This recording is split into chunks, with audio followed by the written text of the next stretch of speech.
So दायो जोङो सफैबाय बावखुंग्रि नायनो फैदों BTC MCLE क्वार्टाराव थाबाय नङा ओरैबादि बरिया भिउ पुरा गार्डेन क्लीन आरोना माने साफा नुखायो आरो बोथोरा ओरैबादि गुसु जाबाय अखा हाबाय नै रङियाव दङ दायो फाइनालि नै हा नुबाय ओइ नै नुबाय दा फाइनालि बङाइगाव सफैबाय नि बङाइ सफैबाय दा लोगोआ नेगासिनो दङ ओरैबादि लेट गारि एन्जार गोबाव लाबाय मानोना पेसेन्जार गारि मोनना ओरैबादि गाखोनो बाखाबायमोन आं दायो लोगोआ नेगासिनो दङ ओइ गाखोनांगौ ना मानांगौ गाखोनांगौ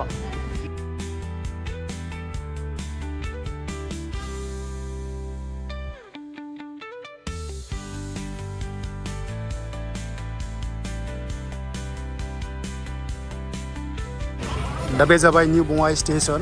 जंसन बावनो फ्राय ट्रेना लाखियो गासैबो ट्रेना लाखियो जायो ओरैबादि ओंखाम उखैबाय माने फुङाव जेबो जाबोआखै दा जानोसै माबाफोर फिसा बुस्थु जानोसै लागावनोसै दा जोङो बे मा ओंखारगोन सापागुरि स' गाइस दा फाइनालि जों बावखुंग्रि थांमारगासिनो दङ दा क'क्राझाराव एसे रेस्ट लादों नैबे गस्ला गोदान बायबाय गानखाबाय डाइरेक्ट दा बेनो जाबाय बिशाल मार्केट ओइथिंगा दङ किलार पुमा दङ आं बै किलाराव लाबाय गांसे जेनेटेनै बायलायबाय स' दायो जोङो सफैबाय बावखुंग्रि नायनो फैदों दा दसे नैबे BTC MCLE क्वार्टाराव थाबाय नङा MCLE नैबे जाबाय रिसेपसन बेवहाय रिसिभ खालामगोन नोंथांमोनखौ गाइस जों दायो दङ BTCनि MCLE नि हेडक्वार्टार माने क्वार्टाराव दङ जों दायो जों क्वार्टाराव दङ एसे रेस्ट लाबाय एसे फ्रेस जाबाय एबार थांसै बावखुंग्रि दायो जोङो बावखुंग्रि थांसिगोन दा भिउआ ओरैबादि मोजां माइ गड माने बहाबा दं बादि मोनलायदों आरो ना जुदि BTCआव बिदि बयबो न' लुनो हानायमोनब्ला ना बरिया जागौमोन भिउ जागौमोन आरो ओरैबादि बरिया भिउ पुरा गार्डेन क्लीन आरोना माने साफा नुखायो आरो न'खौथ' डिजाइना ओरैबादि मोजां मोनखादों आं माने दा जोङो दसे थानानै बावखुंग्रियाव थांसै बावखुंग्रियाव सोरखौ लोगो मोनो मिन्थिला आंहाथ' बारा सिनायनायबो गैया गोदानसो नालाय दासो फार्स्ट टाइम फैदों बावखुंग्रियाव दा नोंथांमोना कमेन्ट्स खालाम सोर फैदों दिनैनि दिनाव दिनै 14 एप्रिल दा जों दिबजांजों दङ दा एसे बैथिं एकदम दामखावगासिनो दङ माने मालाय गेटआव सेल्फि लादों मानसिफ्रा बिराद सेल्फि लादों मादों सोरबा फट' लादों रिल्स खालामदों जोंथ' रिल्स खालामनो रोङा नालाय बाइक पार्किं दंबा 100 थाखा फाग्लासो 100 थाखा गास हाजार बाइक दङ लाख मोनसिगोन बिसोरो 100 थाखानि पार्किंआव काराबा बेसेबां दै कारा 200 मेन गेटजों हाबसै जों मेन गेटजों दा फार्स्ट टाइम बेनो जाबाय बावखुंग्रिलै ओरैबादि लाख थाखा खामायो बिसोर लाख थाखा गाखोखांबाय खोमा जोंहा एकदम दासो मेन गेटखौ देखायगासिनो दं नोंथांमोना मेन गेटखौ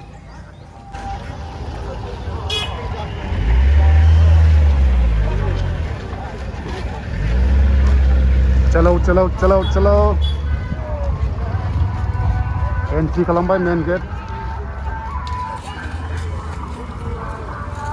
दायो टाइमा जाबाय 12:30 लावथि लालायदों मालाय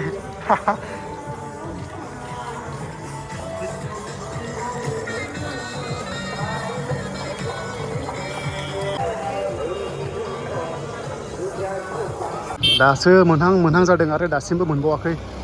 आरो ओरैबादि खुदियाफ्रासो मेक्सिमाम नुदों आङो दिनैनि दिनाव ना 15-16 बोसोरनि जोंहा बोराय मोनलायदों गोसोखौ एकदम बोराय मोनखादोंलै बिथिङाव पार्किं दङ बाइकआ आसरित मानसि दंखायो दां खिन्थु गोजौआव बाइक गंसेयाव सानैबा अनेक मानसि जागोन दा जोङो सेकेन्ड गेटआव मोनफैबाय मानसियाथ' गोगोम मानसि खिन्थु बोथोराबो ओरैबादि मोजां अखा हाहांखाय बारा गरम जायाखै आरो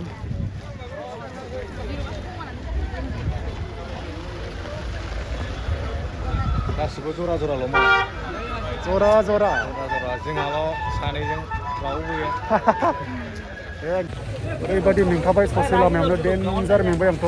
बिदि थाबायया बिराद गोबाव जाबायमोन ना दा जिखुनु जाया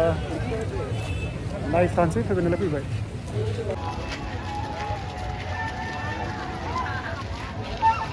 जेरावबो थांलायनाङा बाव थाबानो गासैखौबो थांलाय फैलाय नुखाजोबगोन आरो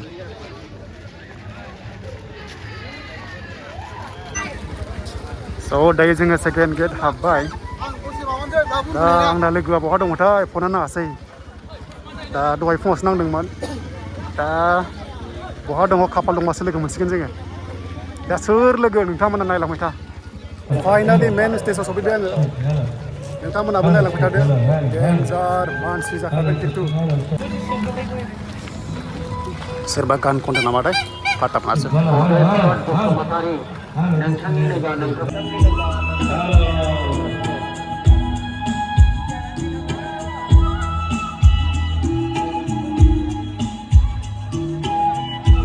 जों दा एसे आवगायसै ना स्टेप वानाव थांसै एसे मेंगानायखौ रेस्ट लाखांनानै दावखोफिनसैलायनाय हासुदैयानो गोमो गोमो जाजोब्बाय ओरैबायदि गरम ना बोथोरा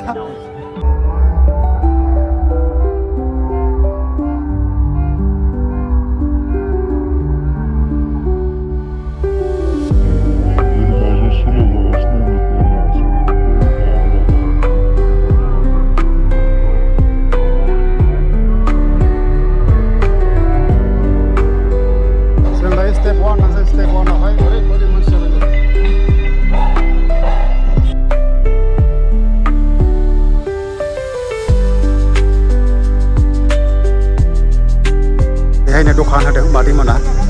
दैया हाफ लिटाराव 20 थाखा खारन बिराद गोजौ लाबोनांगौ जायोना दाम लाखानांगोन सेंग्राफोर सिख्लाफोर गाखोगासिनो दङ जोंहा सखा सावनाय फारौ हांनायखौ नागिरदोंमोन दाबो नुवाखै बबेथिं फाननाय जाखो आंथ' गोदानसोना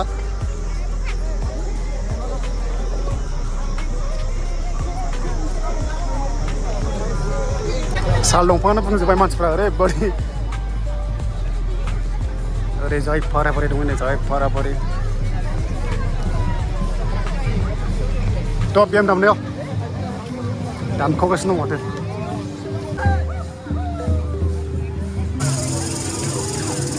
बेयाव थाबानो फुरा थांलाय फैलायखौ नुखाजोबो ना जोंथ' गाखोनो हाला नै गोलोमफ्रुजोब्बाय अयथासार मार्केट दं नै ओरैबायदि मार्केट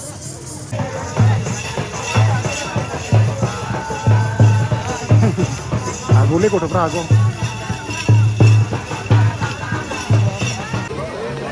बावहाय आरोबाव मन्दिर दङ बेयावनो थाबा नुखाजोबगोन बेयाव खुनु टावार नाङा फन मोनखाया बेयाव थाबा नोंथांमोना लोगो गोमादोंबा मोनखागोन आरो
फैनो गाननानै फैनाय माने गखाया आरो बे नायजायाबा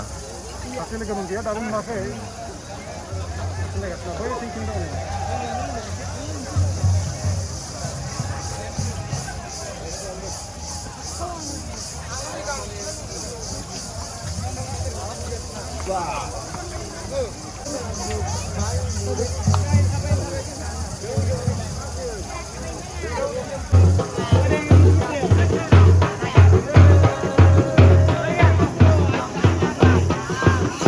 दायो जोंबो थांबाय जोंबो ओंखारबाय ओंखारना थांफिनसै बेनिफ्राय जों आलदा जायगायाव थांगासिनो दङ नामा औ दा नै जाय फारि फारि ओंखारबाय बोरैबा जुदि गोलैबा खिन्थु गिनांगौ आरो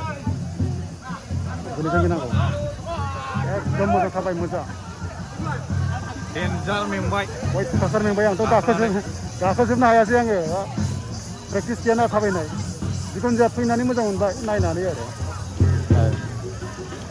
बोरैबा गलांबाय माथो सेसखानाय दा गाइस बेनो भिडिअआ नोंथांमोना नायनानै माबोरै मोनदों कमेन्ट खालामनो दा बयबो दा जों फुरा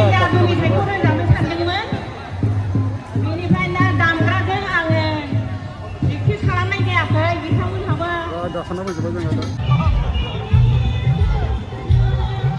गासै बाजार गोजा बाव मार्केट जायो फुरा जानाय लोंनाय मोनजोबो जाहैदों बाव